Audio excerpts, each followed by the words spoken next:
yang berpihak kepada rakyat. Bukan rakyat yang dikorbankan, tapi mereka mengorbankan nyawanya, jiwanya, darahnya, hartanya untuk rakyat. Bukan rakyat yang dikorbankan demi kepentingan perut dan partai-partai politiknya. Saudara-saudara, saya tidak ada urusan sama partai politik manapun, tidak ada. Bahar bin Smith tidak ada urusan dengan partai-partai politik manapun. Saya tidak ada urusan, tidak ada urusan saya. Ini Indonesia, saya tanya, Indonesia bukan milik presiden, betul? Betul.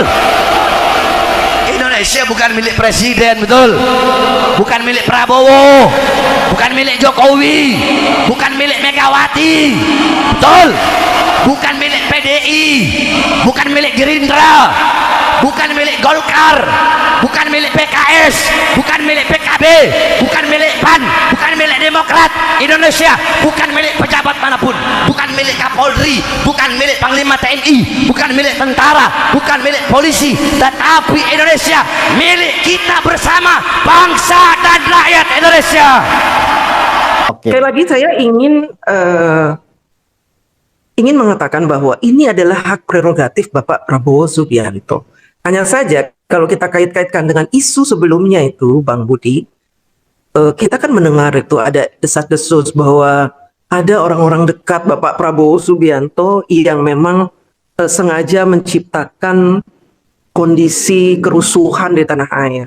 Orang-orang dekatnya siapa, dan isu itu mulai berhembus liar.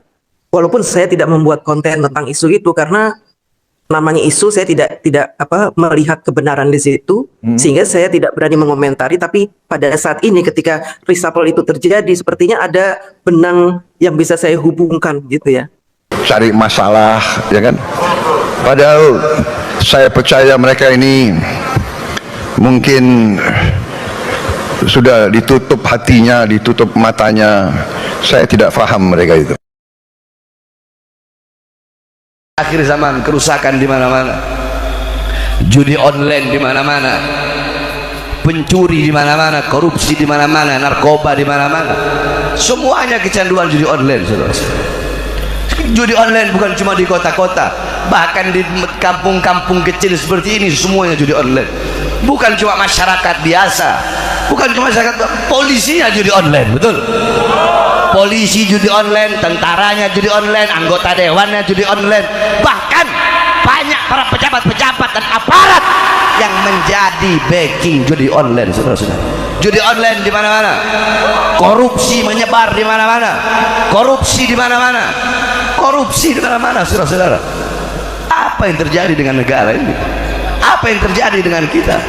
Korupsi bertebaran di mana-mana, rakyat susah, rakyat menderita, sedangkan para koruptor dilindungi, pada koruptor dilindungi, koruptor yang bikin susah rakyat, koruptor yang bikin mati rakyat, koruptor yang bikin rakyat kelaparan, yang bikin rakyat kehausan, yang merugikan negara, yang maling uang rakyat, yang makan keringat rakyat, yang minum darah rakyat.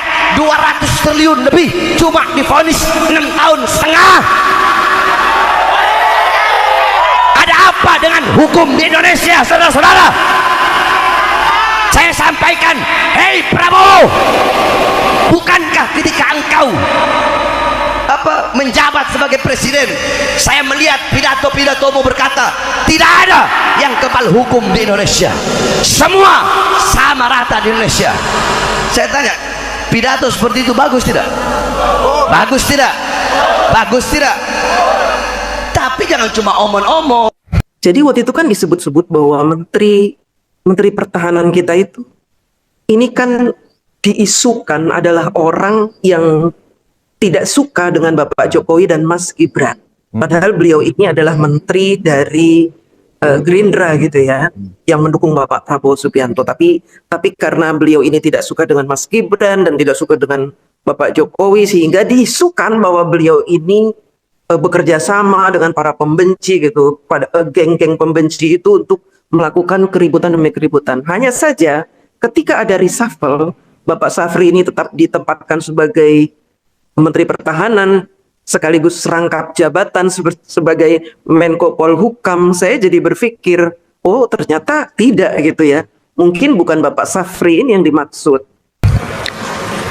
Ada segelintir orang yang punya budaya caci maki, jelek-jelekin, cari masalah, ya kan?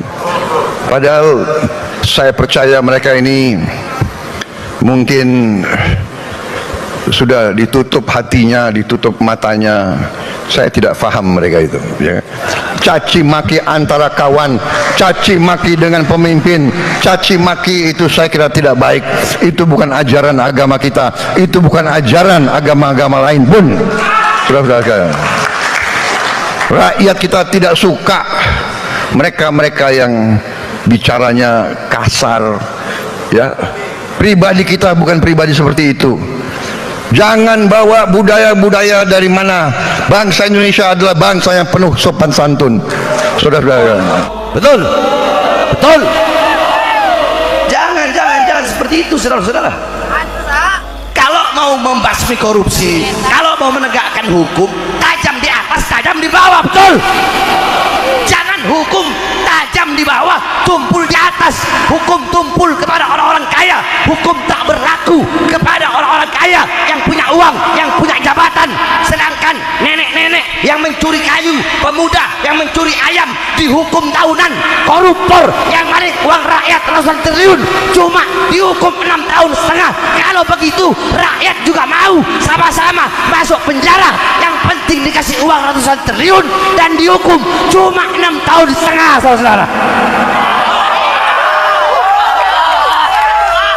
Saya tanya, kalian mau dihukum masuk penjara 6 tahun setengah dikasih 270 triliun, mau? 270 triliun itu 7 turunan, gak bisa habis itu. Rakyat juga mau kalau begitu, dan hal ini dipertontonkan di Indonesia, saudara-saudara. Ini membuktikan bahwasanya hukum gak benar, betul.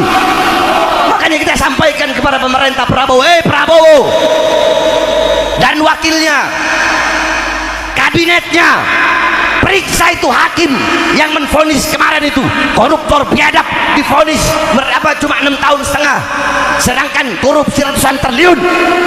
Periksa itu hakim disuap, disogok, periksa dia. Kalau memang terbukti siapapun yang korupsi harta rakyat yang merugikan negara, tidak ada ampun bagi koruptor. Hukum mereka bukan dengan seberat-beratnya, hukum mereka dengan hukuman mati, saudara. Saya ngeri juga gitu ya, kok jadi kenyataan gitu kengerian-kengerian ini. Saya khawatir ini akan terjadi kembali kasus-kasus di masa Orde Baru. Dan saya juga mendengar, Bang, bahwa di pemerintahan kita, di dinas-dinas, di kementerian-kementerian, kepala-kepala badannya adalah dari TNI.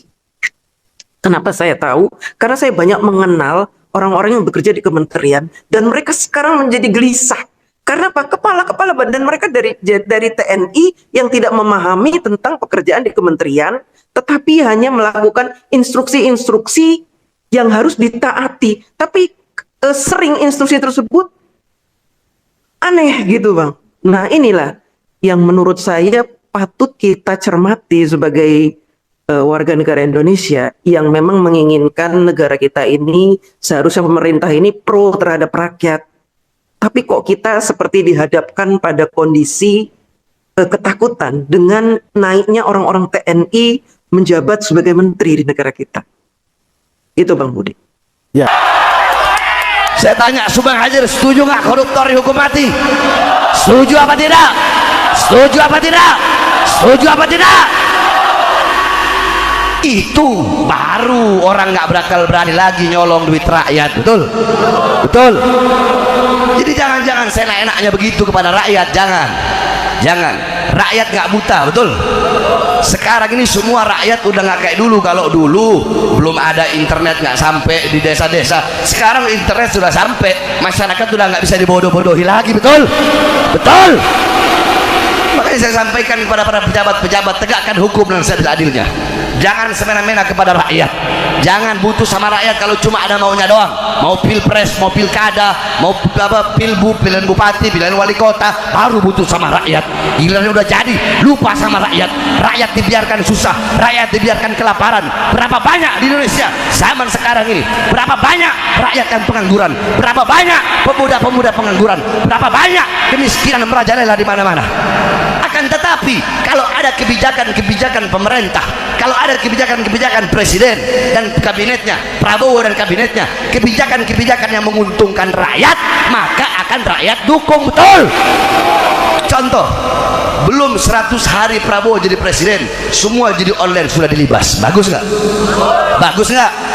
Bagus nggak? Koruptor-koruptor dilibas. Bagus nggak? Bagus nggak? Kecuali yang kemarin. Nah, itu harus diperiksa itu hakimnya itu. Jangan sampai rakyat yang turun tangan, betul? Betul. Kalau sampai di pengadilan rakyat, mungkin hakim sama koruptornya bisa mati sama-sama itu, saudara-saudara. Betul? Betul? Betul? Jadi jangan permainkan rakyat. Saya ketika melihat pidato-pidato Prabowo, saya bilang, oh ini bagus, kebijakan-kebijakan yang bagus ya kita dukung, betul. Makanya ada orang ngomong begini, Habib Bahar kalau Prabowo udah jadi presiden nggak bakal berani bahas pejabat, nggak bakal berani bahas pemerintah. Habib Bahar bakal jadi kucing basah katanya. Kenapa? Kau kira saya daun kelor? Saudara-saudara, 20 Oktober pelantikan Prabowo jadi presiden. Saya ceramah di Lampung ketika itu, dihadiri puluhan ribu umat Islam. Di situ saya sampaikan, saya ikrarkan apa yang saya bilang. Hei Prabowo, jikalau engkau mengeluarkan kebijakan-kebijakan yang pro kepada rakyat, menguntungkan rakyat, yang bikin rakyat senang, bikin rakyat bahagia, menguntungkan rakyat, pro kepada rakyat, dukung kepada rakyat, maka kami dan rakyat akan mendukungmu dan memberikan nyawa dan jiwa kami untuk pemerintahanmu. Tetapi jikalau engkau mengeluarkan kebijakan-kebijakan yang menyusahkan rakyat, menderitakan rakyat, bikin rakyat susah, bikin rakyat kelaparan, dan lebih mementingkan pihak-pihak asing, maka saya, Bahar bin Smith, akan saya pimpin rakyat untuk melawan kalian sampai titik darah penghabisan, saudara. Allahu Akbar, Allahu Akbar. Siap lawan kebijakan yang menyengsarakan rakyat, siap lawan kezaliman, siap lawan ketidakadilan, siap lawan kemungkaran. Allahu Akbar. Indonesia merdeka, merdeka, merdeka. Allahu Akbar. Oleh karenanya saudara-saudara sekalian yang dimuliakan oleh Allah, khususnya para pemuda-pemudi Tasik, para santri-santri Tasik, saya wasiatkan kepada kalian semua. Saya tidak tahu kapan saya mati, bisa saja saya mati, entahkah matinya alami atau matinya dibunuh, entah dibunuh, ditembak, diracun, atau di apapun itu, saya nggak tahu kapan saya mati. Akan tetapi bersumpahlah kalian, berjanjilah kalian, jikalau suatu saat nanti saya telah tiada, saya mati karena berjuang untuk bangsa, berjuang untuk agama, berjuang untuk negara, berjuang untuk bangsa, berjuang untuk rakyat susah, rakyat kecil, rakyat kelaparan. Andaikan saya mati, berjanjilah kalian, jangan pernah kalian padamkan api-api perjuangan yang selama ini telah saya nyalakan. Siap lanjutkan perjuangan, siap lanjutkan perjuangan, siap kobarkan api perlawanan, siap lawan kezaliman. Allahu Akbar. Indonesia merdeka, merdeka, merdeka. Allahu Akbar. Mudah-mudahan Allah berikan kekuatan kepada para pemimpin-pemimpin yang baik. Sebaliknya pemimpin-pemimpin yang zalim, semoga Allah hancurkan. Pemimpin-pemimpin yang baik, yang adil, semoga Allah berikan kekuatan agar selalu bisa menolong rakyat, selalu bisa menjadi pelindung rakyat dan masyarakat kecil. Amin amin ya rabbal alamin. Makanya kita doakan ya, mudah-mudahan Allah berikan kekuatan sehingga para pemimpin-pemimpin dan pejabat serta aparat kita bisa menjadi pejabat aparat yang adil, ya, yang adil, yang insaf, yang tawassut, yang tawazun, yang berpihak kepada rakyat.